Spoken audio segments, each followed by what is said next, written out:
हाय, मी पंकज साळगावकर आणि आज मी चाललो कोकणात माझ्या गावी.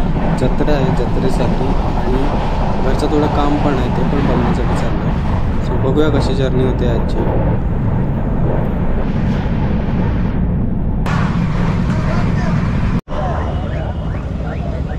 9:30 वाजलेत सकाळचे आणि मी पोचलो आहे सावंतवाडी स्टेशनला, रेल्वे स्टेशनला. आणि हा आहे रिक्षा स्टँड आणि बस स्टॉप. इथे बसेस मिळतात गोव्याला जायला. आणि या साईडला सावंतवाडी आहे. हा आहे रेल्वे स्टेशन. इथे नवीन बनवायला काढला आहे तो. थोडंसं त्याचं काम चालू आहे नवीन आता.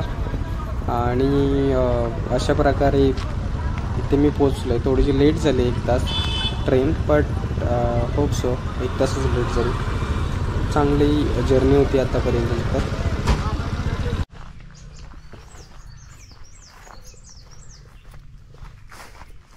आत्ता मी पोचलो आहे गावात. आत्ता आमचं घर नवीन बांधण्याचं काम चालू असल्याकारणाने आम्ही सध्या काकाच्या घरी राहतो. आणि काकाचं घर इथे विहिरीच्या जवळ आहे. ही समोर दिसते ती विहीर आहे, आमच्या वाडीतील सार्वजनिक विहीर. आणि त्याच्याच बरोबर राईट साईडला काकाचं घर आहे. अशी नारळाची झाडं आणि समोरच हे काकाचं घर. काका चाललाय दूध पिशवी आणि थंडाची बॉटल घेऊन. सो इथेच आम्ही आता सध्या तरी राहतोय. इथून आता आम्ही जत्रेला निघणार आहोत लगेच. आत्ता आम्ही चाललोय काकाच्या घराकडनं आमच्या घरी आणि इथून आम्ही जाणार आहोत जत्रेला. काकाचं घर थोडंसं आतमध्ये आहे आणि आमचं घर रोडच्या साईडलाच आहे अगदी. सो साईडला एक बस स्टॉप आहे आणि बस स्टॉपच्या साईडलाच आमचं घर आहे. सो समोर थोडंसं दिसत असेल आता, तर हे आमचं घर आहे, जे की आता नवीन बांधण्याचं काम चालू आहे. रोडवरून असा काहीसा व्ह्यू दिसतो. अजून बांधकाम पूर्ण नाही झालं आहे, थोडंसंच झालं, त्याच्यामुळे तेवढं रिव्हील नाही करत आहे मी. पण पूर्ण झाल्यावर नक्कीच त्याचा एक व्हिडिओ बनवेन. सो असा काहीचा व्ह्यू आहे रस्त्यावरनं घराचा. आणि आता मी आलो आहे जत्रेत. भरपूर गर्दी आहे जत्रेत दरवर्षीप्रमाणे. जत्रेत आल्यावर आम्ही भरपूर फिरलो. भरपूर दुकानं होती इथे, छोटी मोठी. मेन गेट आहे जी हल्लीच्याच काही वर्षांमध्ये बांधण्यात आली. आणि हा गेटमधून आतमध्ये आल्यानंतरचा परिसर आहे, जो पूर्ण ग्राउंड आहे. आणि इथे हे शिव मंदिर आहे छोटंसं.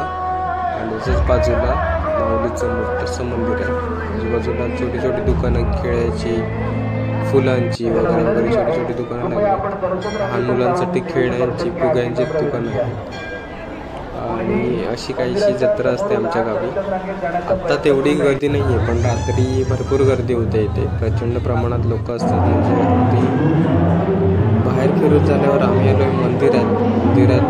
थोडंसं निवांत बसलो, थोडं दर्शन घेतलं आणि त्याच्यानंतर बाहेर परत आलो. त्याच्यानंतर आम्ही मंचुरियन खाल्ले, व्हेज मंचुरियन.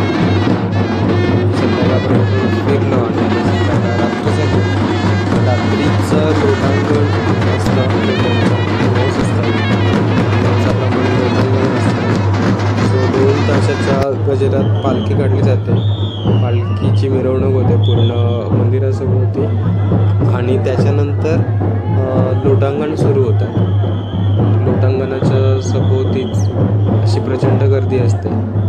सर्वात अगोदर पुरुषांची लोटांगण चालू असतात, पूर्ण दिवस उपवास असतो त्यांचा. आणि त्याच्यानंतर रात्री लोटांगण घालून असा नवस पूर्ण केला जातो.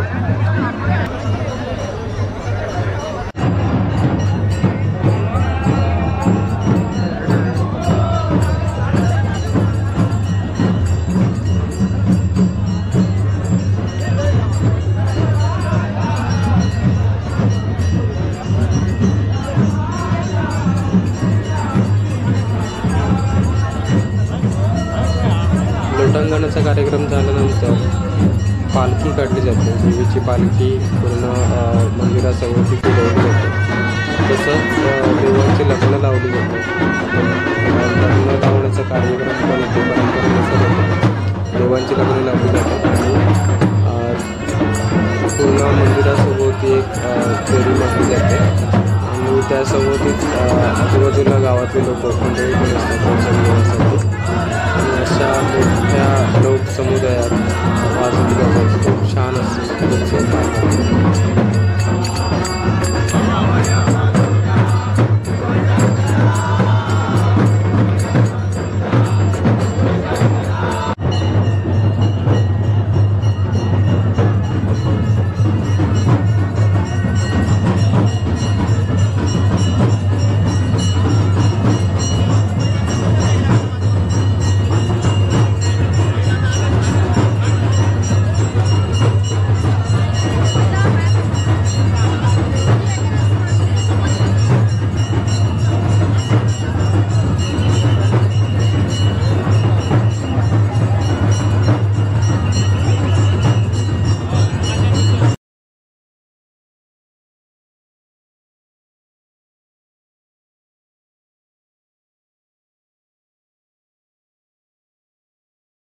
पुरुषांच्या लोटांगणानंतर स्त्रियांचं अशा प्रकारे लोटांगण असतं.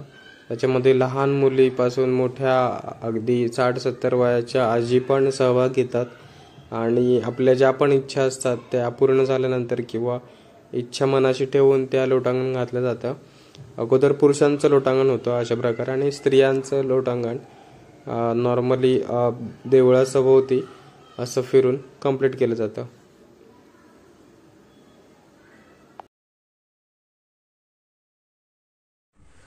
सो गाईज आजच्या पुरते एवढंच. हा व्हिडिओ आवडला असेल तर प्लीज लाईक शेअर सबस्क्राईब करा आणि असेच व्हिडिओ पुढे पुढे येत राहतील.